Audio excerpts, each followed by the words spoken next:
네, 오늘 복음 생활백서 마지막 시간입니다.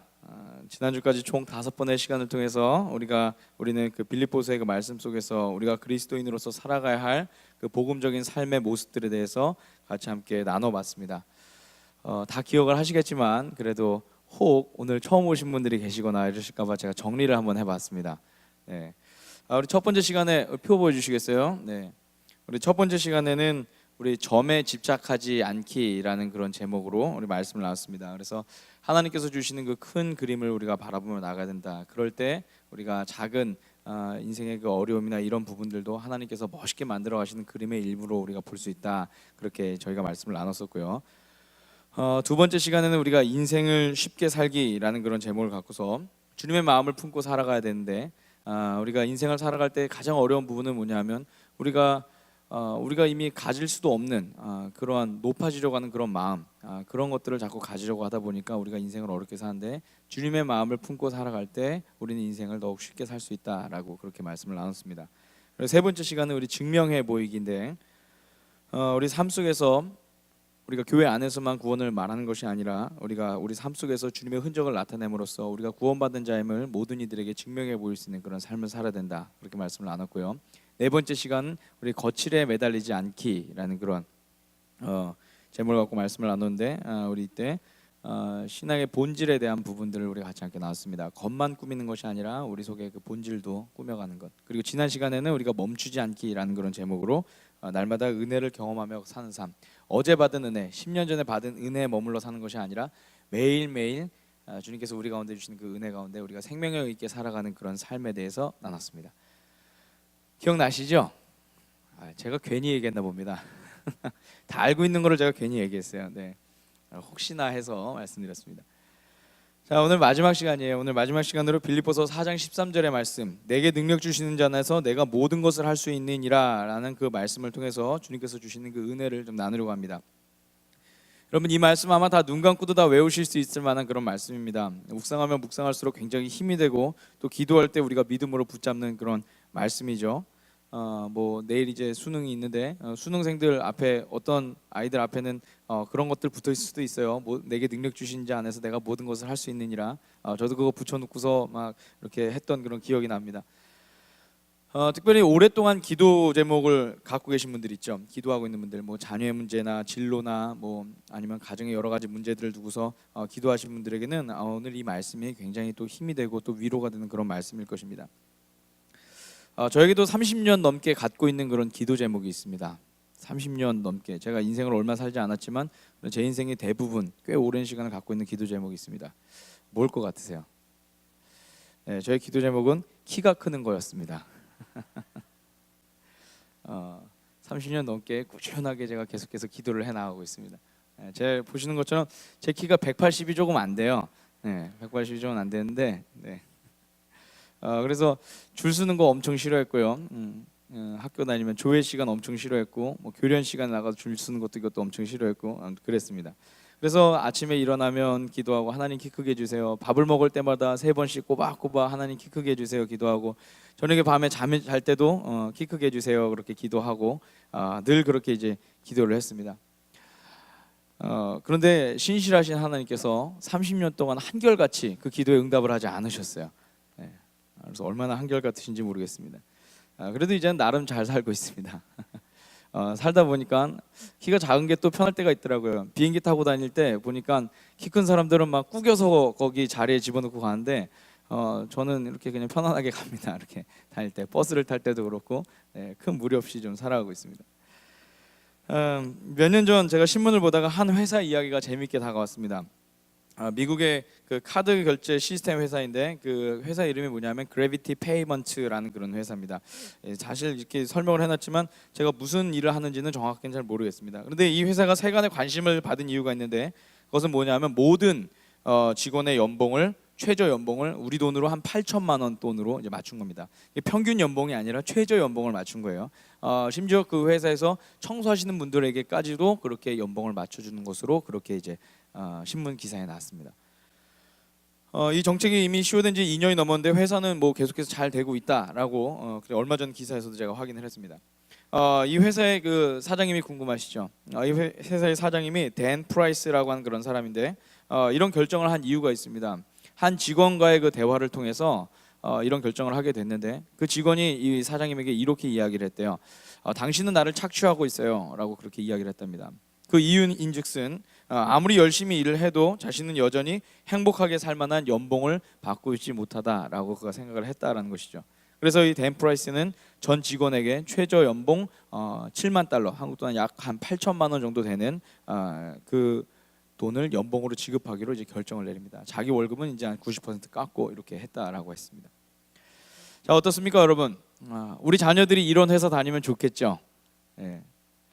이런 회사에 들어가면 참 행복할 것 같습니다. 직원들이 행복하게 살 수 있는 경제적 조건을 만들어주기 위해서 애쓰는 그런 회사. 이 기사를 읽으면서 이런 생각도 해봤습니다. 주님을 따르는 길 가운데에도 이런 것들 좀 있으면 좋겠다라는 그런 생각입니다. 예를 들어 이런 거죠. 나를 따라오기만 해라. 그러면 내가 너와 내 가정의 모든 삶을 책임지고 이 땅에서 전혀 부족함 없이 살게 하겠다. 아무도 아멘을 안 하시네요. 네. 그런데 우리는 오늘 이 바울 사도의 고백 가운데서 실제로 이런 모습을 볼 수가 있습니다. 우리 잘 알고 있지만 우리 빌립보서 4장 13절의 말씀 세번역 성경으로 다시 한번 읽겠습니다. 시작. 나에게 능력을 주시는 분 안에서 나는 모든 것을 할 수 있습니다. 아멘. 이 말씀은 빌립보서에서 가장 유명한 말씀이자 그리고 그리스도인들이 아마 가장 좋아하는 말씀들 중에 하나가 아닐까 저는 그렇게 생각합니다. 말씀을 있는 그대로 풀어서 보면 능력을 주시는 분이 있어요. 즉 후견인이 계신 것과 같은 그런 상황 가운데서 우리가 못할 일은 없다라는 것이죠. 바울이 모든 일을 할 수 있도록 그를 고용한 하나님께서 모든 것들을 다 밀어주시겠다라는 그런 말씀입니다. 자, 여러분, 이 말씀은 100% 사실입니다. 이 말씀은 100% 사실이죠. 그런데 그 말씀이 내포하고 있는 본래의 무게감을 우리는 한번 생각을 해봐야 됩니다. 그렇게 생각해 보다 보면 세상의 기준과는 조금 다른 것들을 우리는 좀 알 수가 있습니다. 그래서 오늘 우리는 이 말씀을 다시 한번 되새겨 보면서 그 말씀 이면에 담겨 있는 본래의 그 뜻을 봄으로써 우리 삶의 복음에 적용을 좀 해나갔으면 좋겠습니다. 자, 오늘 이 말씀을 올바로 알기 위해서는 배경을 좀 알아야 됩니다. 오늘 이 말씀은요, 바울 사도를 위해서 후원금을 보냈던 것을 배경으로 하고 있습니다. 빌립보 교인들이 바울 사도의 이 딱한 사정을 알고서 에바브로디도를 통해서 자신들이 준비한 후원금을 그에게 이제 보냈던 것이죠. 이것이 바울 사도에게 굉장히 큰 도움이 됩니다. 그래서 오늘 읽은 말씀처럼 그들에게 감사의 글을 보낸 것이죠. 자, 그렇다면 바울 사도는 오늘 이 편지를 통해서 단순히 그동안 그에게 없었던 물질의 풍요로 인하여서 감사하고 그리고 또 모든 것을 할 수 있다라고 그렇게 고백을 하는 것일까요? 만일 바울 사도가 그러한 마음으로 이 글을 썼다라고 한다면 우리는 오늘 이 빌립보서 4장 13절의 이 말씀을 특별히 그 가운데 있는 모든 것을 할 수 있는 이 능력에 대해서 우리가 그냥 그런 말씀으로 이렇게 흘려보내도 될 만한 그런 말씀이었을 것입니다. 그런데 우리가 이 말씀 앞에 있는 11절과 12절의 말씀을 보면은 조금 그 무게감이 다릅니다. 우리 함께 11절과 12절의 말씀 읽겠습니다. 시작. 내가 궁핍해서 이렇게 말하는 것이 아닙니다. 나는 어떠한 처지에서도 스스로 만족하는 법을 배웠습니다. 나는 비천하게 살 줄도 알고 풍족하게 살 줄도 압니다. 배부르거나 굶주리거나 풍족하거나 궁핍하거나 그 어떤 경우에도 적응할 수 있는 비결을 배웠습니다. 아멘. 자, 여기서 두 가지 중요한 개념이 나왔습니다. 첫 번째는 만족하는 것이라는 개념이고요. 두 번째는 적응하는 것이라는 개념입니다. 만족하는 것과 적응하는 것, 이 두 가지 개념이 나왔어요. 자, 그럼 이 두 가지 능력으로 인해서 그가 모든 것을 할 수 있는 능력이 생겼다라고 그렇게 말할 수 있는 것일까요? 그 스스로 이제 어느 정도의 영적 레벨이 되었다는 것을 다른 이들에게 자랑하는 것일까요? 나는 이렇게도 살 수 있고 저렇게도 살 수 있어. 이런 것들을 좀 그 빌립보 교인들에게 자랑하기 위함이었을까요?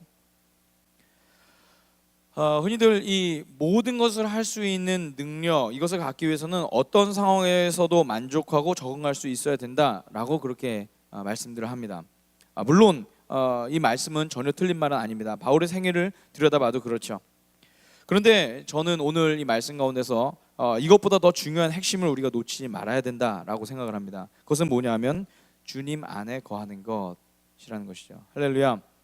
주님 안에 거하는 것이라는 거예요. 우리가 주님 안에 먼저 거하면서 우리 주변의 상황을 바라봐야 그것들에 만족할 수도 있고 적응할 수도 있다라는 것입니다. 만일 여러분 그렇지 않으면요, 우리가 그냥 참고 견디는 것에 우리의 삶이 그칠 수밖에 없어요. 주님을 따라간 삶이 그렇게 되면 어떨까요? 계속해서 괴로운 뿐이겠죠. 괴로운데 참고 견디는 거예요. 근데 오늘 바울 사도가 우리 가운데 보여주는 삶은 그런 삶이 아니에요. 주님 안에 있을 때, 그리고 주님 안에서 이 모든 상황들을 풀어냈을 때 그 모든 것들이 내 삶 가운데서 적응이 되고 만족이 된다는 것입니다. 이것이 굉장히 중요한 차이입니다. 비슷한 것 같은데 굉장히 중요한 차이예요. 자, 우리가 이미 아는 것처럼 바울 사도는 복음을 전하면서 많은 고초를 겪었습니다. 고린도후서 11장 23절 이하의 그 말씀들이 쭉 나오는데 어땠냐면 너무 많아서 외우지는 못하겠습니다. 바울 사도는 남들보다 감옥살이 더 많이 했고요, 매도 더 많이 맞았고 여러 번 죽을 뻔했습니다. 그뿐입니까? 채찍으로도 맞고 돌에도 맞고 파선을 당해서 망망한 바다를 떠다니기도 했다라고 했습니다. 복음을 전하러 다니는 동안에 강도로부터의 위험도 있었고요, 동족으로부터의 위험도 있었고 이방인으로부터의 위험도 있었고 도시의 위험과 광해의 위험도 그가 겪어야 됐고 거짓 형제로부터의 위험과 수고와 고역과 줄이고 목마르고 밤을 지새고 굶고 추위에 떨고 헐벗었다라고까지 그가 그렇게 이야기를 합니다. 굉장히 고생한 거죠. 그렇다면 그가 이 모든 것들을 그가 악과 깡으로 버텨냈을까요? 아주 강인한 의지를 가지고서 이것들을 이겨냈던 것입니까? 그것이 아니었다라는 거예요. 오늘 말씀이 전한 것처럼 수많은 상황들이 그에게 주어졌지만 그가 늘 그리스도 안에 있었기 때문에 그는 그것들을 그냥 그대로 지나올 수 있었다라는 것이죠. 그는 그것을 그냥 그대로 지나올 수 있었던 거예요. 주님 안에서 그 상황들을 바라보고 그러다 보니까 억울하다 말하지 않고 괴롭다고 푸념하지 않고 그 시간들을 그가 그렇게 잘 보냈다라는 것입니다. 사랑하는 여러분, 이것이 참된 능력 아닙니까? 그런데 이 말씀을 잘못 이해하고 입으로만 예수님을 부르면서 모든 것을 해보겠다고 의지만 갖고 덤볐다가는 며칠 버티지 못하고 무너질 수밖에 없어요. 우리에게 주어지는 상황과 환경이 그렇게 호락호락하지 않기 때문이죠. 그래서 중요한 것은 뭐냐면 지금 이 시간 우리가 주님 안에 거하려고 노력해야 한다는 것입니다. 할렐루야. 지금 이 시간 우리가 주님 안에 거하려고 계속해서 노력해야 된다는 거예요. 그리고 그러할 때 내게 주어지는 상황들이 나를 요동치지 않게 만들 수 있다는 것입니다. 여러분들도 잘 알고 있는 그 닉 부이치치라고 하는 그런 형제 아시죠? 팔다리가 없는 그런 형제예요. 그런데 하나님께서 굉장히 크게 사용하시죠. 특별히 이제 희망을 잃은 사람들, 그리고 자존감이 좀 없는 사람들, 또는 이제 상황의 그 불편한 가운데서 괴로웠던 그런 사람들에게 굉장히 많은 그런 희망의 메시지를 전해줬죠. 그리고 뭐 그가 쓴 책이 베스트셀러에 오르는 등 막 승승장구합니다. 그 과정 가운데서 이 사람이 이제 얼마 지나고 난 뒤에 이제 사업을 시작했대요. 그리고 그 사업도 이제 계속해서 잘 되어가고 있어요. 이 닉 부이치치라고 하는 사람이 갖고 있는 그 브랜드가 그의 사업까지도 그렇게 좋은 영향을 끼쳤던 거예요. 자, 모든 것들이 가능한 상태, 모든 것을 할 수 있는 능력이 그에게 있는 것과 같았습니다. 자, 그런데 시간이 지나고 어느 순간부터 그의 삶이 삐걱거리기 시작했다라고 고백합니다.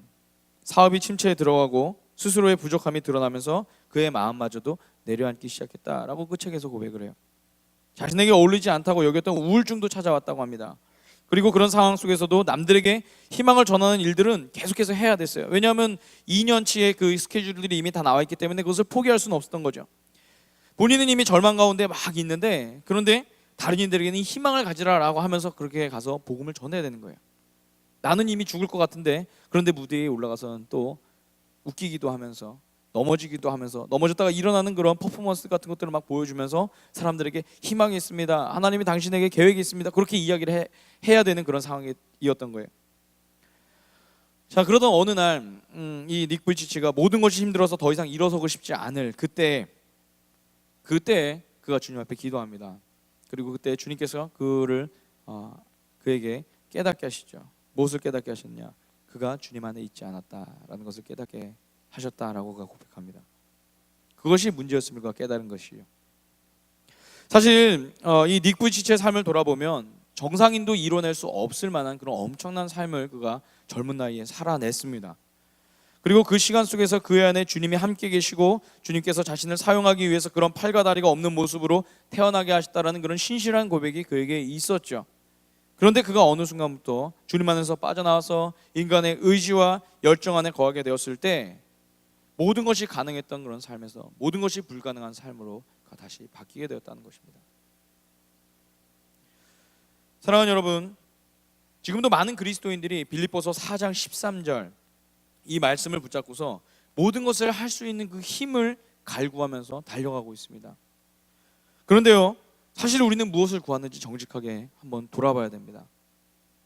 여러분, 주님께서 주실 능력을 구한다고 하면서 돈만 구하고 있는 것은 아닌지, 주님께서 주실 그 능력을 구한다고 하면서 의지할 사람을 찾고 있는 것은 아닌지, 주님께서 주실 능력을 구한다고 하면서 세상적인 행운을 바라는 것은 아닌지, 또한 높이 올라갈 것을 바라는 것은 아닌지, 우리는 이것을 돌아봐야 된다는 것이죠. 호주의 신학자인 마이클 프로스트의 책 일상 하나님의 신비라는 그 책에는 한 성자와 제자와의 그런 대화를 이렇게 소개하고 있습니다.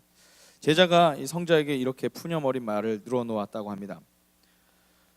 제가 초자연적인 능력이 스승님에게 말한 겁니다. 스승님, 제가 초자연적 권능이 있다면 얼마나 좋겠습니까? 한 초심자가 성자에게 애초롭게 말했다. 죽은 아이를 보노라면 일어나라고 외치고 싶습니다. 병든 아이를 볼 때면 당장 나아라고 말하고 싶습니다.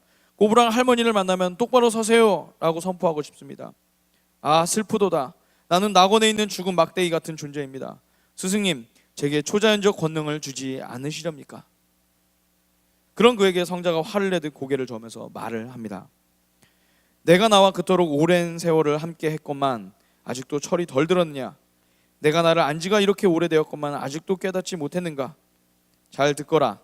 나는 이 땅에서 80평생을 살았지만 한 번도 죽은 아이를 살린 적이 없고 한 번도 병든 자를 낫게 한 적이 없으며 한 번도 노인의 등뼈를 바로 편 적이 없다. 냉엄한 운명 아래 아이들은 죽고 사람은 병들며 늙은이는 쓰러지게 마련이지. 성자는 이렇게 말한 뒤에 제자에게 이렇게 결론을 지어줍니다. 기적을 구한다고? 내 말을 듣거라. 가서 물을 깃고 장작을 패고 돌을 쪼아라. 그게 기적이 아니냐. 이 땅에서 5년, 50년, 80년을 살되 그 누구도 속이지 않고 저주하지 않으며 살인을 하지 않는 자가 참으로 복된 자로다. 저는 이 글을 읽으면서 주님 뜻 가운데 살아가는 가치와 능력에 대해서 다시 한번 생각해 보게 되었습니다. 사랑하는 여러분, 만일 바울 사도가 이 앞선 글 일상 하나님의 신비 이 책에 나온 그 제자처럼 세상적으로 볼 때는 대단한 것 같은 그런 능력만을 구했다면 여러분, 이 바울 사도가 주님을 끝까지 따라갈 수 있었을까요? 아니요, 결코 그렇게 되지 못했을 것입니다. 바울 사도가 상황과 환경의 지배를 받지 않을 수 있었던 그 이유는 뭐냐면 오직 한 가지입니다. 그가 늘 주님 안에 거하려는 삶을 살려고 노력했기 때문에.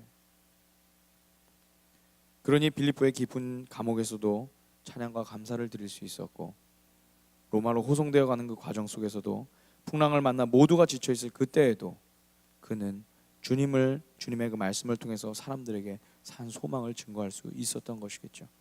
그가 주님 안에 있으니까 육신의 묶임도 그를 묶을 수 없고 바다의 거센 풍랑도 그를 삼킬 수 없었다라는 것입니다. 할렐루야. 우리가 잘 아는 말 중에 여러분, 아는 것이 힘이다라는 그런 말이 있습니다. 농업혁명과 산업혁명과 이 시대를 지나서 이제 정보의 혁명 이후 시대 그 이후를 살아가는 우리들에게 지식과 정보 이것이야말로 필수 불가결한 힘이다라는 그런 말이죠. 이 시대에서 지식과 정보는 굉장히 중요하죠. 그런데 신앙에서도 그것을 동일하게 적용할 수 있는가? 어느 부분은 맞을 것 같습니다. 모두가 안 맞는다 이렇게 이야기할 수 없어요. 그런데 신앙의 부분에서는 조금 다른 것들이 있습니다. 여러분, 한번 이렇게 생각해 보세요. 신앙이 만약에 아는 것만으로, 신앙의 지식으로만으로 힘을 얻었다면 여러분, 예수님 당시에 율법학자들, 바리새인들 이 사람들을 이길 사람은 아무도 없었을 것입니다. 그런데 우리가 성경을 보아서 아는 것처럼 그들이 갖고 있었던 그런 지식과 그들이 갖고 있었던 그 모든 경험들은 예수님 앞에서 결코 능력으로 나타나지가 않았죠. 왜냐하면 신앙은 예수님 안에 거할 때 힘을 얻을 수 있기 때문입니다. 그래서 신앙은 아는 것이 힘이 아니라 거하는 것이 힘이다. 오늘 우리는 이렇게 말을 할 수 있어야 합니다. 사랑하는 여러분, 여러분의 손을 한번 보십시오. 힘이 느껴지십니까? 주먹을 한번 꽉 줘보시죠. 힘이 느껴지십니까? 이 주먹 갖고서 세상 살아야 되는데 힘이 느껴지시나요? 어떤 이들은 의지와 열정이 강하면 예수님도 잘 따라가고 힘도 얻을 수 있다라고 그렇게 이야기합니다. 그런데 성경은 그렇게 이야기하지 않습니다. 베드로가 대표적인 예죠. 의지도 있고 열정도 있었는데 주먹 불끈 쥐고 주님 따라간다라고 했었는데 그런데 그가 주님 안에 거하지 못했을 때 그가 어떻게 됐습니까? 결국 십자가 앞에서 돌아섰던 것을 우리는 볼 수가 있습니다. 주님은 오늘 우리 가운데 분명하게 말씀하십니다. 주님 안에 거하는 것, 그것만이 두려움을 이길 수 있는 그런 능력을 갖게 하고 어떤 상황에도 주님을 따라갈 수 있는 그런 능력을 갖게 할 것이고 십자가를 질 수 있는 힘, 삶의 모든 환경들에 좌우되지 않고 평안할 수 있는 능력을 가진다. 그렇게 말씀하고 있습니다. 사랑하는 여러분, 그렇다면 우리에게 삶은 어때야 되겠습니까? 여러분, 두 주먹 불끈 쥐고 살아가는 것이 아니라 주님의 그 손 안에서 살아가는 그런 인생, 그런 저와 여러분 되시길 주님의 이름으로 축원합니다. 이 하늘빛 교회에서 주님에 대한 지식만을 많이 쌓아가는 것이 아니라 주님을 더욱 많이 닮아가고 주님을 더욱 많이 경험하고 주님의 은혜 가운데 사는 그런 저와 여러분 되시기를 주님의 이름으로 축원합니다. 오늘 이 시간 우리 말씀 생각하면서 우리 같이 함께 찬양하고 기도하겠습니다. 주님, 오늘 이 시간 우리가 온전히 주님의 은혜 안에 거함으로써 우리가 주님의 능력을 경험할 수 있도록 인도하여 주시옵소서. 함께 고백합시다.